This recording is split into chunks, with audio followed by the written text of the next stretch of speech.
Di video kali ini kita akan lebih detail lagi ke dalam bahasa pemrograman Kotlin. Jadi sebelumnya kita sudah belajar sintak-sintak dasar apa aja yang bisa digunakan di Kotlin. Nah, kali ini kita pembahasannya lebih dalam lagi. Jadi kita akan belajar tentang Kotlin Array, kita akan belajar tentang data classes, tentang collection, var argument, dan juga fungsi lambda. Nah, kita mulai aja langsung di play.kotlinlang.org ya. Jadi kalian bisa buka juga di Play Kotlin Lang, kebetulan sudah saya siapkan. Nah, di sini kita bisa langsung mencoba gitu ya. Kalau kita pertama mau belajar tentang Kotlin Array. Nah, di Kotlin Array kita bisa membuat array dengan cara seperti ini. Jadi misalnya saya punya var number, lalu saya kasih array of. Ya, 1, 2, 3, 4, 5. Nah, kita bisa bilang, sorry ini kurang R ya. Nah, kita bisa bilang bahwa kita membuat variabel number yang isinya adalah array dengan nilai 1, 2, 3, 4, dan 5. Nah, di dalamnya kita bisa ambil, ya, kita bisa lakukan println. Nah, kalau kita mau melakukan println untuk keseluruhan array, kita butuh bantuan gitu ya. Bantuannya adalah kita butuh library dari Java Array. Jadi kita import aja di sini Java util arrays. Ya, nah lalu baru kita gunakan. Misalnya arrays titik toString number gitu ya. Arraynya apa? Nah, lalu kita jalankan. Kita akan melihat bahwa isi dari variabel number itu adalah array, disimbolkan dengan kurung siku gitu ya, disimbolkan dengan kurung siku. Nah, lalu kalau dari array of-nya sendiri gitu ya, atau variabel array sendiri, dia bisa ngapain? Dia punya get, dia punya set gitu ya, dia punya size. Jadi kita bisa lakukan aja misalnya println number titik get, kita mau get indeks keberapa nih gitu. Misalnya saya mau get indeks ketiga. Nah, saya tinggal ambil get indeks ketiga berarti 0, 1, 2, 3, 4 gitu ya. Ini kan indeks ke 0, indeks ke 1, indeks kedua, indeks ke-3. Jadi nilainya adalah 3. Lalu misalnya saya mau mengganti nilai array-nya, bisa nggak? Bisa aja. Kita bisa gunakan set. Nah, di set ini, kalau kalian perhatikan ya, set. Nah, di set ini kalian bisa lihat bahwa di sini ada index dan di sini ada value. Jadi dia akan memilih indeks mana yang mau kalian rubah. Jadi misalnya saya mau merubah indeks kedua dengan angka 7. Ya, saya mau merubah indeks kedua dengan angka 7. Lalu saya print lagi di sini. Ya, kalau kita jalankan, dia akan berubah. 1, 2, 7, 4, dan 5. Kenapa? Karena indeks kedua sudah saya rubah dengan fungsi set ini menjadi nilainya 7. Nah, lalu apalagi yang bisa kita lakukan? Kita bisa nambahkan di belakangnya. Nambahkan di belakangnya gimana? Misalnya gitu ya, saya punya satu variabel lagi, number 2. Lalu saya bilang number titik plus dengan 8. Ya, lalu saya print di sini. Oke, sorry, yang di print number 2 ya, karena numbernya di plus 8 dimasukkan ke number 2. Nah, seperti ini. Jadi, number 2-nya adalah number di plus dengan 8. Nah, lalu apalagi nih yang bisa kita lakukan gitu ya? Kita bisa slicing. Jadi misalnya saya buatkan di sini number 3, saya bikin number titik slice array. Number slice array dari 0 sampai dengan 2 misalnya, atau dari 2 sampai dengan 4 gitu ya. Dari 2 sampai dengan 4.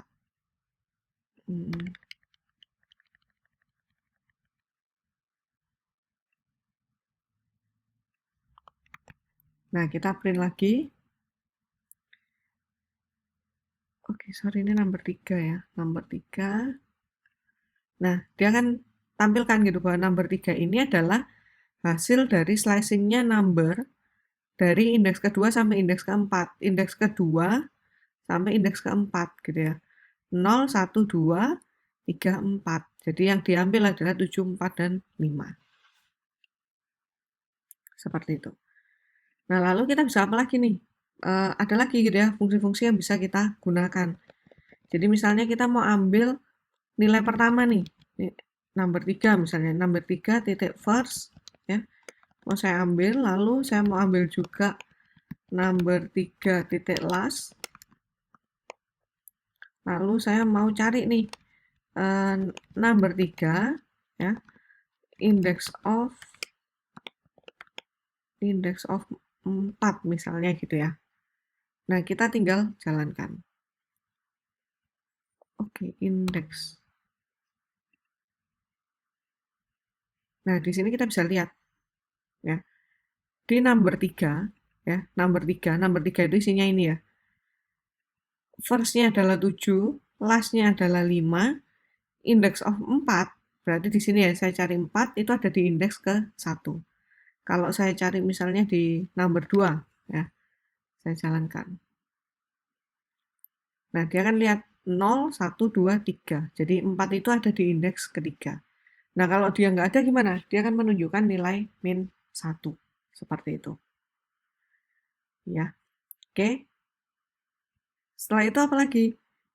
Ada lagi nih, misalnya saya mau cari average, saya mau cari jumlahnya berapa, saya mau cari eh, totalnya berapa gitu ya. Saya bisa lakukan. Jadi misalnya di sini saya bilang aja file average number titik average. Nah, titik average ya.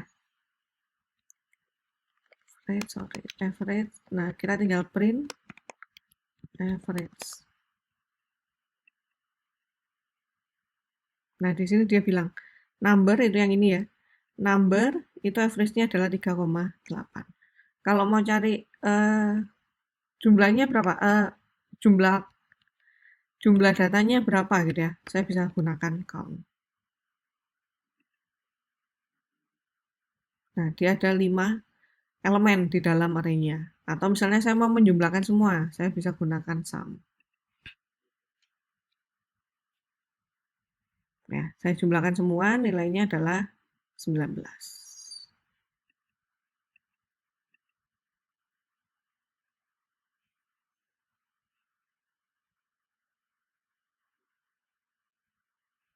Ya, 19. Kenapa 19? Nah, ini kan dari sini ya. 1, 2, ini 3 ya, 3, 10, 14, 19. Jadi yang terakhir kan ini ya. Terakhir ini. Ya. Jadi nilainya totalnya adalah 19. Seperti itu. Ya, lalu ada lagi fungsi. Misalnya saya mau pakai nih file, kita mau cari max array gitu ya. Max array saya kasih number titik max or null.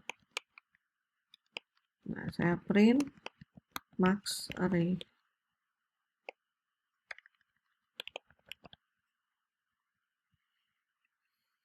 Oke, ini harusnya println ya. Ini O-nya besar.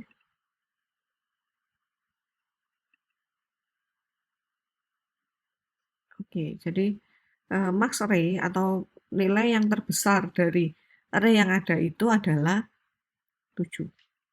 Kalau mau cari min-nya ya kita tinggal min, kita ganti min. Oke, seperti itu. Jadi kita sudah bisa max, min gitu ya. Kalau kita mau ambil satu-satu ya, ya kita bisa aja kita gunakan for each kalau kemarin gitu ya. Atau kita mau gunakan for di range tertentu gitu ya. Itu bisa juga.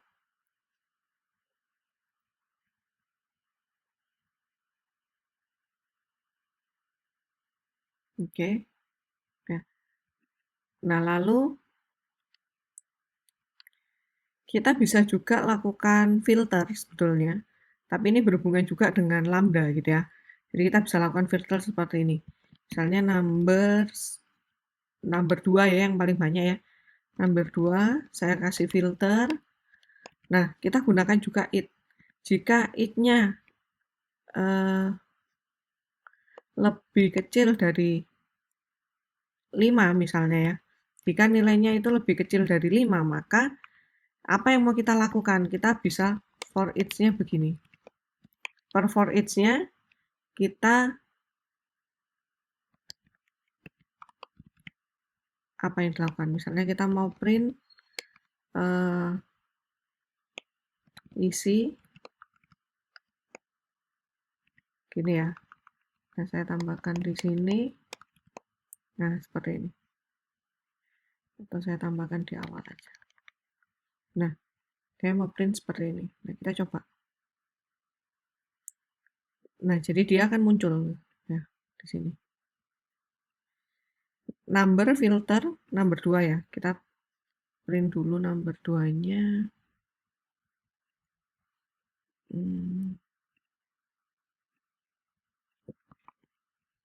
Kita print di atasnya persis saja.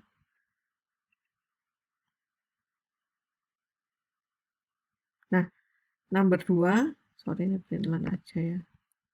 Karena tadi double. Number 2,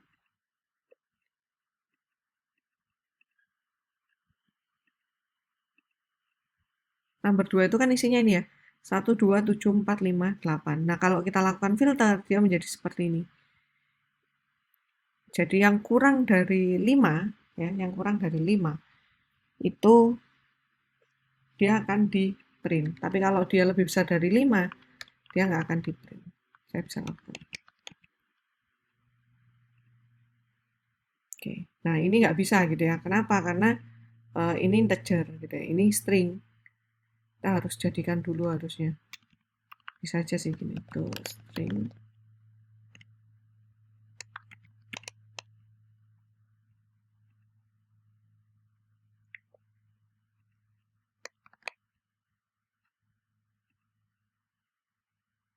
Nah, seperti ini. Jadi 1, 2, 4. 1 itu kita jadikan tuh string dulu ya. Baru kita gabungkan dengan yang lain. Ini filter. Nah, cara bacanya seperti tadi gitu ya. Number 2 kita filter, hasilnya kita masukkan ke it ya, per masing-masingnya.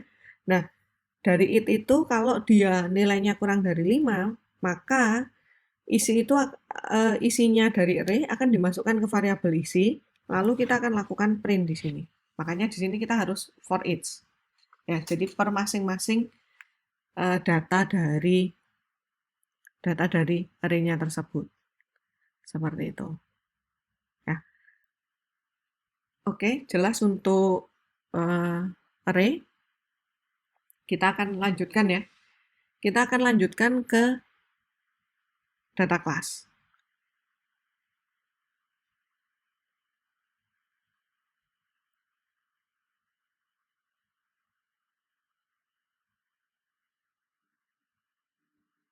Ya. Nah, data class gimana? Data class kalau kita bandingkan dengan kelas biasa ya, data class itu lebih sederhana gitu. Jadi kita nggak perlu bikin dia fungsi set, fungsi get-nya gitu ya. Kita bisa langsung gunakan. Kalau kita tanya data class itu apa, biasanya dibilang data class itu adalah kelas yang nggak punya logika gitu ya. Kelas yang nggak punya fungsional lain selain menangani data yang masuk ke dia. Ya. Data class itu bisa dikatakan sebagai kelas sederhana sebagai data container seperti itu. Nah, itu adalah data class.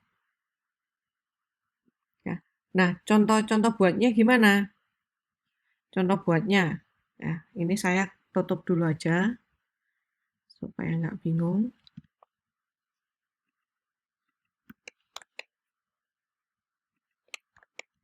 Saya tutup. Nah, di sini saya akan buat data class. Data class ya. Dia cirinya adalah dia menggunakan nama data class. Jadi misalnya saya kasih nama data user, lalu saya punya nama string ya. Saya punya alamat string. Lalu di fun main kita sebetulnya bisa langsung gunakan gitu. Jadi ini sebetulnya sama dengan kita membuat seperti ini. Class data user 0 misalnya gitu ya. File nama string, file alamat string. Nah, di dalam kelasnya kita mau ngapain gitu. Nah, ini sama sebetulnya. Kita sama-sama membuat kelas, tapi bedanya kalau kita menggunakan data kelas, kita bisa langsung gitu ya. Misalnya gini, saya buat file user itu adalah data user 0, isinya adalah Roni, umurnya adalah alamatnya adalah ABC. Lalu saya buat file data user ya, saya bedakan data user Indah, alamatnya di UK. Nah, kita coba println di sini. Println user, bisa atau enggak gitu ya. Println data user. Nah, pada waktu kita println user gitu ya, println user, dia yang keluar adalah seperti ini. Ya. User itu adalah data user 0 gitu ya, dengan ID-nya sekian. Nah, kita belum bisa mengambil masing-masing datanya. Tapi kalau kita menggunakan data class, pada saat kita println data user, dia sudah bilang gini, ini tipenya adalah data user, ya, variabel yang ada adalah nama, isinya Indah, alamatnya adalah UK. Seperti itu.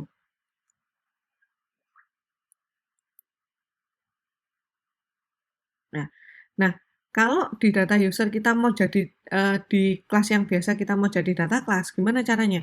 Kita harus return gitu kan ya. Kita harus tambahkan.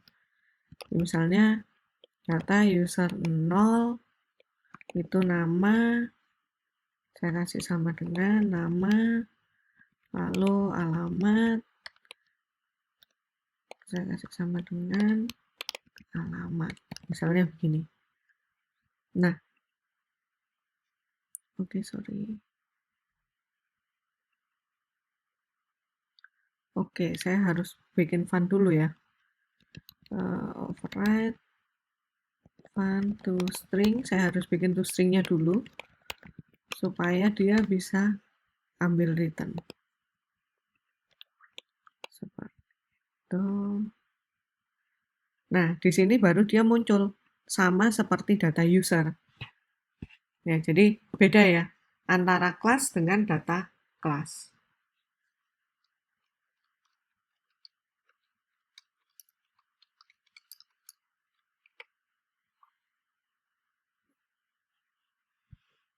Jadi kita lebih dimudahkan sih sebetulnya dengan menggunakan data kelas ini. Jadi nggak perlu kita bikin satu persatu gitu ya, tapi dia bisa langsung. Jadi pada saat kita bikin data kelas ini ya dia sudah dibikinkan fun return to string-nya gitu ya, function return-nya. Nah lalu di data user gitu ya, kita juga bisa langsung membandingkan. Jadi nggak perlu kita bikin equals-nya gitu ya. Misalnya saya punya ini, file data user 2, saya kasih data user,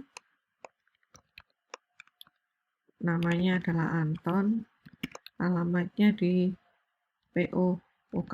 Ya. Gini aja lah ya. Nah, kita bisa equalkan langsung. Jadi misalnya println data user titik equals ya, equals data user 2. Nah, saya bisa samakan.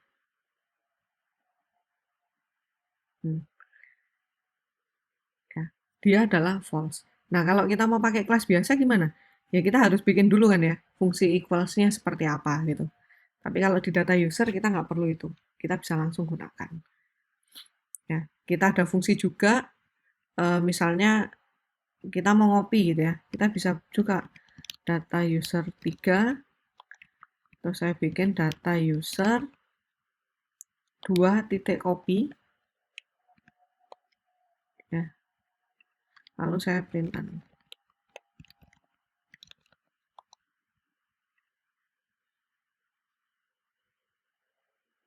Nah, data user 2 otomatis tercopy ke data user 3. Silakan kalian coba-coba gitu ya. Apa yang sudah terbuat di sini, ini adalah data class. Kalian mau buat data class yang lain, silakan. Jadi silakan dicoba.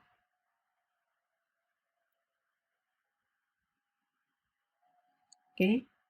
Nah, kita bisa juga misalnya saya mau ngopi tapi yang di copy hanya salah satu gitu. Bisa nggak? Bisa. Saya punya data user 4, lalu saya mau ngopi dari data user 2, ya data user 2 titik copy, lalu alamatnya saya rubah. Alamat saya isi dengan ubah gitu ya. Lalu saya akan printlan data user 4. Nah, saya akan. Nah, di sini kelihatan. Ya, namanya tetap sama, alamatnya di sini sudah nampak berbeda. Jadi alamatnya adalah ubah, bukan lagi pu, ya, bukan lagi pu. Oke, jelas ya. Jadi eh, kapan kita gunakan data user atau kapan kita gunakan data class, kapan kita menggunakan kelas biasa. Ya, sesuaikan aja dengan kebutuhannya. Apakah kalian itu butuh data class, jadi kelas yang benar-benar menyimpan sebuah data, kalian mau ngubah-ngubah di data itu, ya kalian gunakan data class.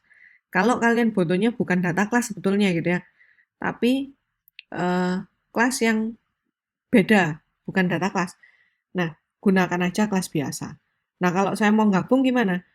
Ya buatkan turunannya atau kalian copy behavior-nya bisa gitu ya. Kalian buatkan data class, lalu nanti akan mengakses ke data class tersebut. Itu bisa. Oke. Nah, lalu yang berikutnya kita akan belajar tentang collection. Collection kalau di Kotlin ya, itu sama dengan bahasa pemrograman yang lain. Jadi dia menyimpan kumpulan objek gitu ya, menyimpan kumpulan objek. Jadi eh, dia adalah sebuah objek, tapi dia menyimpan kumpulan objek lain. Ya, bisa jadi data class juga gitu. Nah, eh, contohnya apa? Contohnya misalnya list gitu ya. List itu termasuk collection. Ya, map itu termasuk collection. Set itu termasuk collection. Nah, kita bisa coba dulu nih. Kita akan coba dari list ya. Ini saya copy lagi, tutup lagi. Jadi kalau misalnya saya mau pakai list, saya bisa misalnya saya punya variabel number list. Number list, lalu saya buat list of 1, 2, 3, 4, 5. Nah, saya bisa langsung lakukan seperti ini. Number list, nah kita bisa jalankan. Oke, L-nya kecil ya. L-nya kecil. Nah, seperti ini. Nah, tapi list yang kita buat dengan list of itu berarti dia adalah immutable list. Nah, kita harus tambahkan di depannya sini, mutable. Tapi listnya L-nya besar. Nah, baru di sini kita bisa lakukan penambahan. Jadi misalnya saya mau number listnya ini saya tambahkan dengan 6 gitu ya. Lalu saya punya add lagi misalnya dengan 2,7 gitu ya. Jadi indeks kedua saya tambahkan 7. Nah, ini bisa dilakukan. Jadi pertama dia akan tambahkan 6 ya di terakhir. Lalu saya di sini ada dua parameter. Jadi ada indeks dan ada nilainya. Jadi akan saya nambahkan nilai 7 di indeks kedua. Nah, itu bisa saya lakukan. Atau misalnya saya butuhnya remove nih gitu ya. Remove at 0 misalnya gitu. Bisa aja number list. Nah, ini semua nggak bisa dilakukan di list of biasa atau immutable list. Ini harus dilakukan di mutable list. Jadi sesuaikan aja kebutuhan kalian itu mutable atau immutable. Nah, ini jadi indeks ke nolnya dia hapus. Kalau misalnya saya kasih misalnya number list titik remove, ya saya ada remove add, ada remove. Nah, kita coba langsung. Kalau kita jalankan, nah ini bedanya ya. Ini remove, ya. Kalau remove hasilnya yang ketiga, berarti yang di remove dia adalah, oh nggak kelihatan ya, 0, 1, 2, 3. Oh kelihatan kok ya. Yang di remove dia adalah angkanya gitu ya. Tapi kalau remove add itu indeksnya yang diambil. Seperti itu. Nah, di dalam Kotlin sendiri list itu cukup beragam. Ya, list itu cukup beragam. Jadi kalian bisa punya banyak variabel di dalam satu list. Jadi misalnya number list atau list all, ya. Saya isi dengan list of, di sini ada karakter, terus saya punya string, saya punya integer, saya punya boolean. Ya. True, println, list all.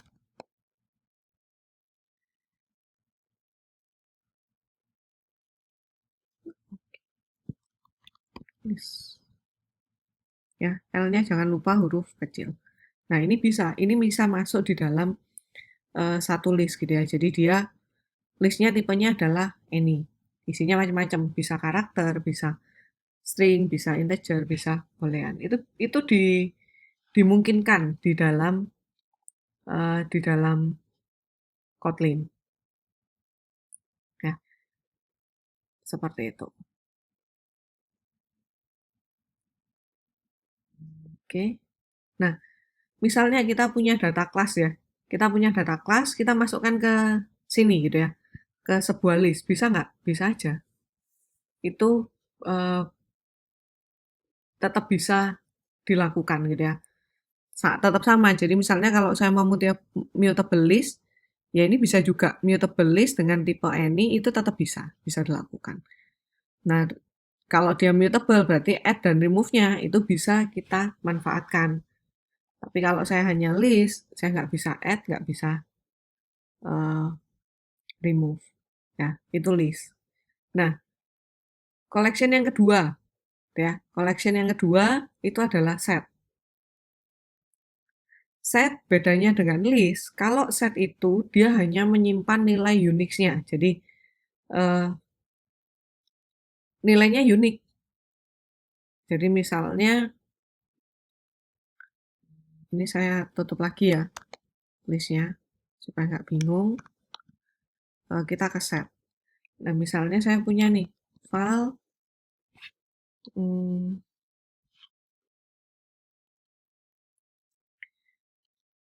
dt set ya. Terus saya kasih set of 1, 2, 3, 1, 4, 1, 2, 5 misalnya gitu ya. Saya punya set of-nya seperti ini. Nah, kalau kita println dia. Nah, yang ada di dalam setnya itu adalah yang unik. Jadi, yang kembar atau yang double itu nggak akan masuk ke dalam variabel itu. Itu kalau kita gunakan set of. Kalau kita gunakan set of.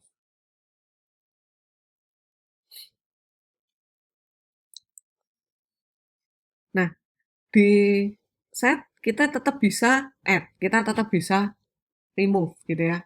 Kita juga bisa membandingkan gitu karena dia seperti himpunan gitu. Jadi saya punya satu set, saya punya satu set, saya mau bandingkan gitu ya. Saya mau gabungkan, saya mau irisan, mau intersect gitu ya. Itu bisa dilakukan. Nah,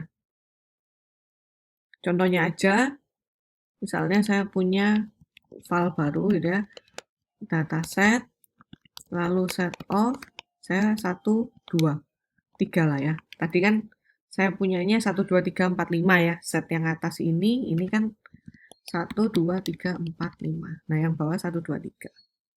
Atau 2 sama 3 lah, jadi biar gampang ya. 2, 3, 5. 2, 3, 5. Nah, eh, saya bisa print gitu ya. Saya bisa print di sini dataset sama dengan dataset 2. Nah, dia bilang bahwa itu salah. Tapi kalau misalnya saya kasihnya gini ya, 1, 4. Nah, kita coba. Nah, dia true. Kenapa? Karena ini isinya juga 1, 2, 3, 4, 5. Ini isinya juga 1, 2, 3, 4, 5. Nah, atau kita bisa juga sih di Kotlin kan kita sering pakai range gitu ya, sering pakai in gitu. Nah, kita bisa juga misalnya 1 in dt set. Dia kan bilang true gitu ya. Kalau saya 6 in dt set, dia akan bilang false. Seperti itu. Nah, saya bisa juga lakukan gitu ya. Dt set titik union. Misalnya ini saya hapus ya, dataset 2-nya saya ganti dengan 2357. Lalu saya unionkan dengan dataset 2. Nah, jadi yang tampil adalah 1, 2, 3, 4, 5 ya, karena 2, 3, 5 ini sudah ada, maka yang diambil hanya 7. Jadi dia digabungkan di union. Jadi kalau kita punya gambar himpunan ya, kalau kita dulu pernah belajar himpunan, himpunan itu kan ada irisan, ada union, ada yang di luar gitu ya, di luar dari unionnya, misalnya seperti itu. Nah, itu bisa kita lakukan di sini. Nah, kalau kita cari intersect-nya juga bisa, irisannya gitu ya. Di sini kita kasih intersect.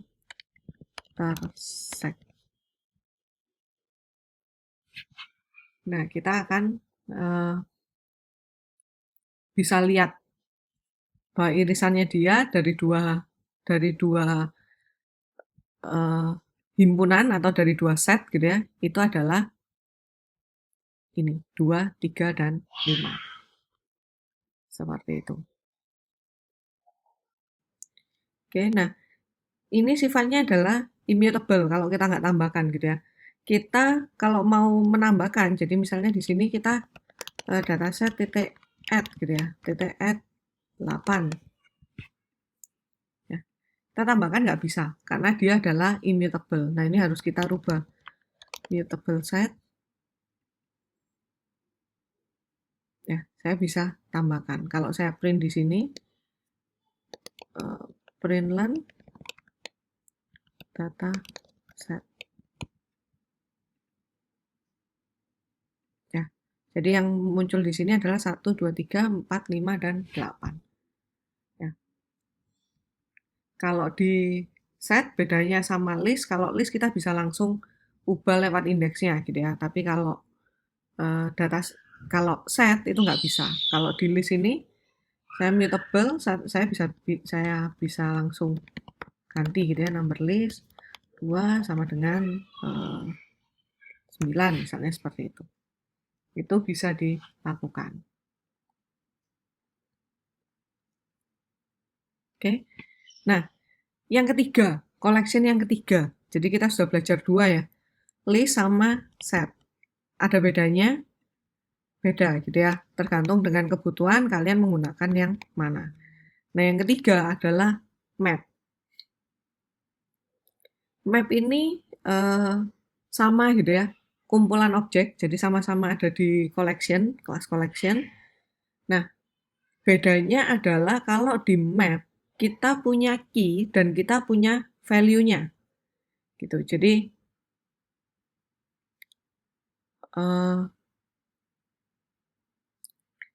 nggak bisa hanya isinya gitu ya, tapi ada key dan ada value. Contohnya apa? Misalnya kita bilang sekarang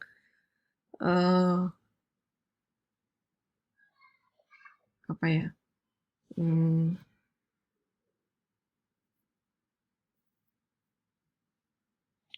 file data mahasiswa misalnya gitu ya. Data mahasiswa. Nah, itu map of gitu ya. Saya pakai map of. Nah, baru di dalamnya saya kasih. Jadi misalnya mau saya ambil apa?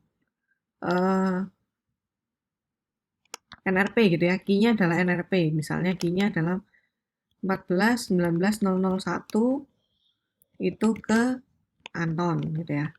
Lalu saya bilang lagi key-nya C14.19.0002 itu ke Rudi. Key-nya C14.19.0003 itu ke Indri misalnya seperti ini. Nah, ini ada key dan ada setnya.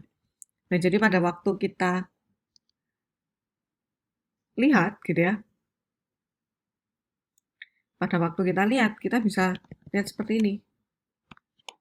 Print data mahasiswa ya, yang key-nya adalah C14.19.001 itu siapa? Gitu. Nah, dia sudah bilang bahwa ini adalah Anton. Jadi ini adalah key, ini adalah value-nya. Bedanya set seperti itu. Nah, kita bisa lakukan dengan dua cara sih ya. Kita bisa langsung ambil lewat key-nya gini, atau kita gunakan get value, itu bisa juga. Jadi data mahasiswa, titik get value C14.19.0001. Nah, kita akan jalankan. Nah, dua-dua akan menghasilkan nilai yang sama. Ya, kita juga bisa tahu misalnya, saya mau tahu nih di data mahasiswa itu ada key apa aja. Nah, kita bisa langsung keys seperti ini. Nah, ini bisa dilakukan. Atau misalnya mau tahu value-nya ada apa aja. Ya, saya kasih mahasiswa, data mahasiswa titik values. Nah, dia akan muncul. Ada values apa aja di situ gitu ya. Nah, kalau saya mau nambahkan gimana? Ya, kalau saya mau nambahkan gimana? Saya tambahkan di sini ya supaya kelihatan. Saya tinggal data mahasiswa titik put ya, put. Lalu ini key, ini key-nya gitu ya. 14.19.0004. Lalu nilainya apa? Misalnya okta. Gitu. Nah, kita bisa print atau kita print langsung di sini ya. Kita print data mahasiswa. Nah, oh oke.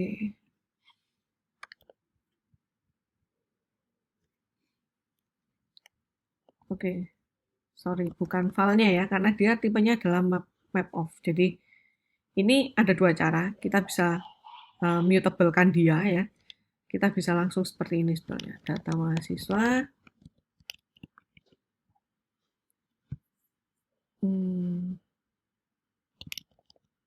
Tapi ini tetap harus var ya.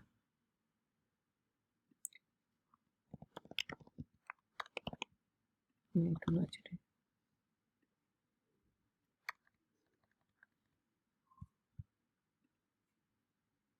Nah, kita bisa tambahkan seperti ini. Jadi, ini harus kita rubah ke mutable gitu ya. Atau kita ada cara lain. Tapi, kalau kita rubah, nanti saya tunjukkan juga cara yang berikutnya. Tapi itu harus berubah, karena ini akan berubah gitu ya. Nggak bisa val. Kalau saya nambah-nambah di dalam mapnya, tipenya kan akan tetap ya. Jadi, ini bisa pakai val. Gitu. Ini bisa pakai val, tapi ini mutable. Nah, kita bisa lihat. Ini sama dengan Anton, ini sama dengan Rudi, ini sama dengan Indri, ini sama dengan Okta. Kita bisa tambahkan. Nah, yang kedua ya, kita coba cara yang kedua. Map, sini saya rubah var.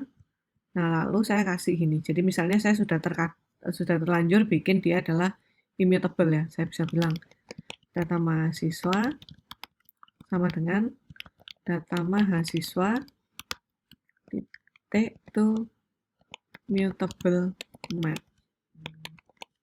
Nah, seperti ini. sama. Kita bisa tambahkan. Nah, jadi langsung kelihatan di situ apa yang mau dirubah.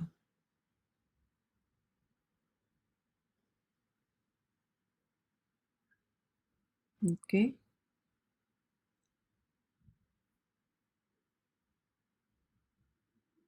Oke, jelas ya. Jadi kita punya 3 sekarang ya. Punya list, punya set, dan punya map. Dan kita bisa manfaatkan filter gitu ya. Kita bisa manfaatkan fungsi-fungsi atau operation-operation dari collection yang sudah ada. Kita manfaatkan aja di sana. Akan banyak lambda juga gitu ya yang bisa kita gunakan. Oke, itu collection. Nah, yang berikutnya kita juga masuk ke Farag argument. Farag argument itu dia fungsinya adalah menyederhanakan, gitu ya. Fungsinya adalah menyederhanakan. Yang disederhanakan adalah parameter yang tipenya sama. Parameter yang tipenya sama. Jadi misalnya, ya, misalnya saya punya di sini lah, saya buatkan dulu ya. Var jumlah var jumlah gini aja ya, nggak usah pakai var. Nah, nanti variabelnya yang saya kasih var. Nah, var number saya kasih dia adalah integer, lalu dia akan kembalikan dalam bentuk integer. Terus saya akan return number titik sum. Jadi saya buat sebuah function namanya jumlah, ya. Dia punya parameter, parameternya saya kasih dia adalah varag, ya, varag gitu ya, varag argument. Nah, lalu dia akan kembalikan, dia akan mereturn integer di sini. Nah, lalu yang di-return apa? Yang di-return adalah number titik sum. Nah, di void main-nya atau di var main-nya saya tinggal bikin nih file number sama dengan jumlah isinya berapa? Misalnya 10, 20, 3, 4, 5. Nah, saya tinggal println number. Nah, kita tinggal lihat gitu ya, bahwa var argument itu bisa menerima data gitu ya, dengan tipe yang sama. Jadi lebih sederhana. Kita nggak perlu misalnya saya bikin 10 parameter nih, saya bikin 5 parameter, 20 parameter, tapi saya bisa bikin 1 parameter, tapi inputnya banyak gitu. Nah, var argument itu ada syaratnya juga gitu. Jadi nggak semata-mata bisa dipakai dengan sembarangan, tapi ada syaratnya. Syaratnya adalah di setiap function itu hanya boleh punya satu var argument. Ya. Nah, biasanya var argument ini posisinya adalah yang di pertama. Supaya apa? Supaya eh, dia lebih lebih jelas gitu ya. Lebih jelas bahwa ini dimasukkan ke dalam var-nya. Nah, kalau digabung dengan parameter yang bukan var gimana? Bisa aja, ya, bisa aja. Tapi kita harus memanggil namanya. Jadi misalnya gini, var argument ya, lalu saya punya nama itu adalah string, terus saya mau panggil kan ya di sini, saya mau panggil nih jumlah, nah jumlah, lalu di sini saya akan kasih nama seperti ini, nama sama dengan Kotlin, misalnya seperti itu. Nah, ini bisa dilakukan. Jadi nanti kalau misalnya kalian mau di sini misalnya ini saya nggak return gitu ya. Saya println bisa nggak ya? Sebentar, saya coba nama lalu tambah number titik sum. Saya nggak println.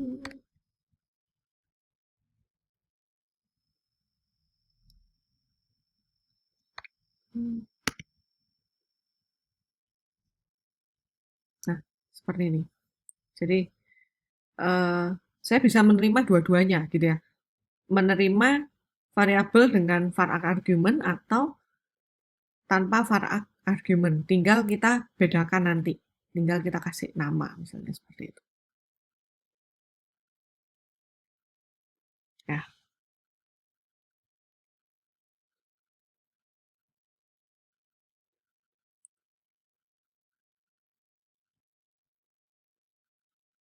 jelas ya. Nah, lalu kita juga bisa ngirim dalam bentuk array gitu ya. Kita bisa ngirim dalam bentuk array tapi harus dengan operator, apa spread operator. Spread operator itu tanda bintang. Jadi misalnya ini ya, saya punya file isi number, misalnya gitu ya. Ini nggak usah file gitu ya. File isi number sama dengan saya buatnya integer array gitu ya. Integer array of, karena di sini saya mau masukkan ini. Integer array of. Nah, saya masukkan ini. Ya. Nah, lalu misalnya saya di sini mau isi 10 lagi. Lalu saya kasih isi number gini. Nah, ini bisa. Nah, jadinya 10 tambah 10 tambah 20 tambah 3 tambah 4 tambah 5. Seperti itu. Saya mau tambahkan di sini lagi 20, harusnya jadi 72 ya. Oke, kurang koma. Nah, dia bisa seperti ini. Jadi itu adalah var argument. Ya, cukup menarik ya. Jadi ada hal yang memang menarik yang bisa kita lakukan kalau di Kotlin ini ya. Kita bisa seperti itu. Oke, jelas ya untuk var argument. Nah, kita akan lanjut ke lambda. Jadi, kalau kita membuat sebuah fungsi lambda, yang pertama, ya, kita nggak perlu mendeklarasikan tipe untuk nilai kembaliannya sebetulnya. Jadi kalau tadi di sini saya pakai titik dua string, nah itu sebetulnya nggak perlu. Ya. Terus kalau kita membuat fungsi lambda, ya kita membuat fungsi lambda, kita nggak perlu kata kunci fun-nya ini nggak perlu harusnya. Ya, fun ini nggak perlu. Seperti itu. Ya. Nah, lambda itu sifatnya adalah anonymous. Nah, parameternya biasanya kita kasih dengan kurung kurawal. Ya, parameternya kita kasih dengan kurung kurawal. Seperti itu. Nah, dia juga nggak ada nilai return, ya bedakan ya, bedakan fungsi lambdanya. Jadi tidak membutuhkan nilai return untuk kembalikan nilai ya, tapi bisa disimpan ke dalam sebuah variabel. Contohnya gimana? Uh, saya punya ini ya.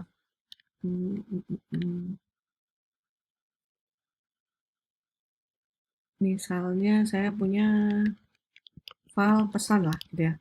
Pesan lalu saya kasih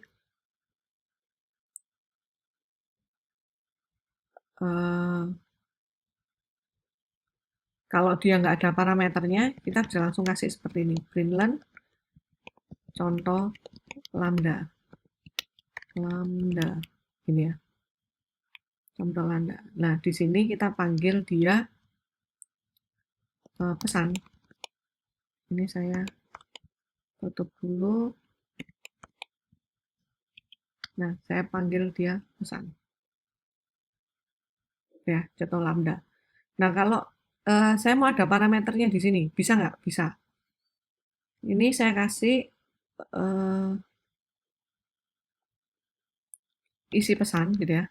Isi pesan itu tipenya adalah string. Lalu yang perlu dilakukan adalah dia println contoh lambda. Jadi sini misalnya ini saya kasih variabelnya ya, isi pesan. Jadi variabel yang saya terima di sini bentuknya adalah string, saya masukkan ke dalam fungsinya. Jadi di sini isi pesan. Jadi kalau saya tambahkan di sini contoh fungsi lambda baru misalnya gitu ya. Nah, Kita bisa langsung lihat nanti. Nah ini, contoh fungsi lambda baru. Nah ini yang disebut dengan fungsi lambda. Ya. Jadi lebih ringkas gitu ya, lebih ringkas. Jadi mempermudah kita untuk membuat sebuah fungsi yang memang sederhana, yang memang hanya satu ini ya, satu pengembalian gitulah istilahnya ya, seperti itu. Ya. Nah, apakah ini wajib dipakai? Ini tidak wajib dipakai. Kita mau buat function biasa gitu ya, kita mau buat function biasa tapi dengan dipersingkat seperti ini, seperti kalau kita langsung gitu ya, ya boleh aja nggak apa-apa. Kita misalnya, ini kita sederhanakan ya, ini bukan fungsi lambda sih ya. Kita sederhanakan, lalu dengan titik 2 string, lalu println-nya apa gitu ya. Nah itu bisa. Tapi ini misalnya kita mau buat file function pesan gitu ya. Function pesan seperti ini juga bisa. Tipenya apa? Isi pesan, titik 2 string, ini variabelnya ya. Ini misalnya saya bikin pesan 2.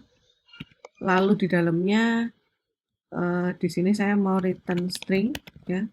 Ini function biasa ya. Mau return string, lalu saya akan return contoh isi pesan. Atau saya kalau di sini kan langsung println ya. Nah, ini saya println. Println, saya masukkan di sini pesan 2. Fungsi biasa. Contoh fungsi biasa. Oke, ini ada stringnya ya. Oke, dia nggak kembalikan sesuatu. Nah, contoh fungsi biasa. Sama nggak? Sama gitu ya. Tapi mana yang lebih singkat? Lebih singkat fungsi lambda. Tapi mana yang kalian terbiasa menggunakan, itu aja yang digunakan. Ya, seperti itu. Jadi nggak usah bingung apakah saya harus menggunakan fungsi lambda. Tidak harus. Ya, tapi kalau kalian terbiasa, gunakan aja. Kalau kalian menemukan fungsi-fungsi lambda di tempat yang lain ya, kalian sudah mengerti, kalian sudah paham apa yang harus dilakukan, bagaimana kalian mengerti fungsi itu artinya seperti apa. Ya, kira-kira seperti itu untuk Kotlin-nya. Ya, semoga kalian mendapatkan sesuatu yang baru di sini. Kalian bisa explore lebih dalam lagi di Kotlin. Ya, setelah ini kita akan coba di Android Studio langsung ya. Jadi sudah sebagian besar dari Kotlin, masih banyak sebetulnya yang bisa dieksplor, tapi sudah dasar-dasarnya kalian sudah dapat dan sudah bisa lebih lanjut lagi. Oke, terima kasih sudah melihat videonya. Kalian bisa skip, kalian bisa back ke menit-menit yang susah ya, kalian bisa ulang kembali. Oke, terima kasih.